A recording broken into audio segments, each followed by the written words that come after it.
ज़रूरत से ज़्यादा पाने की चाह। बहुत समय पहले की बात है, एक बहुत ही ज्ञानी महात्मा थे। वो अलग अलग राज्य में जाकर प्रवचन दिया करते थे।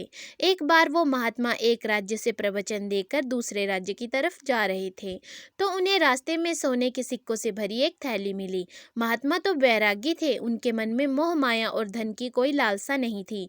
उन्होंने उस सोने के सिक्कों से भरी थैली को उठाया और अपने पास रख ली और सोचा कि इस धन का मेरे जीवन में तो कोई खास मूल्य नहीं है। हाँ, अगर मुझे कोई दरिद्र व्यक्ति मिल जाएगा तो ये मैं उसे दे दूंगा, ताकि उसकी दरिद्रता दूर हो सके।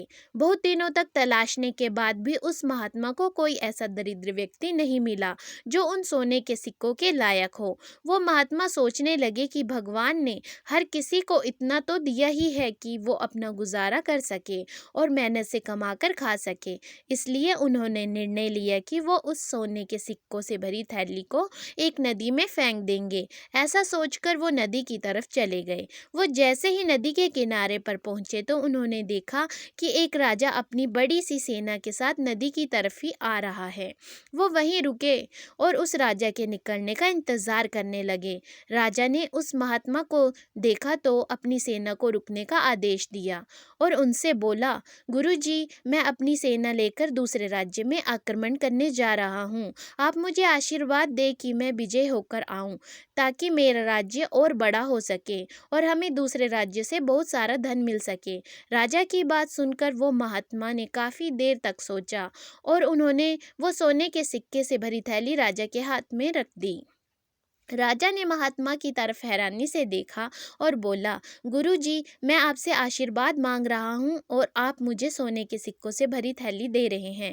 मुझे लड़ाई जीतने के लिए इनकी नहीं, आपके आशीर्वाद की ज़रूरत है। ये सोने के सिक्के देने का क्या कारण है? महात्मा बोले, ये सोने के सिक्के मुझे गिरे हुए मिले थे और उस वक्त मैंने सोचा था कि मैं इसे ऐसे व्यक्ति को दूंगा जो बहुत ही दरिद्र हो, और आज जाकर आप में मुझे वो दरिद्र व्यक्ति नज़र आया और ये सिक्के मैंने आपको दे दिए। इस राज्य में आपके जैसा दरिद्र तो कोई है ही नहीं, जो सब कुछ होने के बाद भी किसी दूसरे राज्य में आक्रमण करके वहाँ की धन संपत्ति को लूटना चाहता है।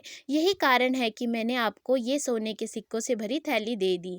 राजा उसकी बात समझ गया और उसे अपनी गलती का एहसास हुआ। उसने उस महात्मा से माफ़ी मांगी और अपनी सेना को वापस लौटने का आदेश दिया।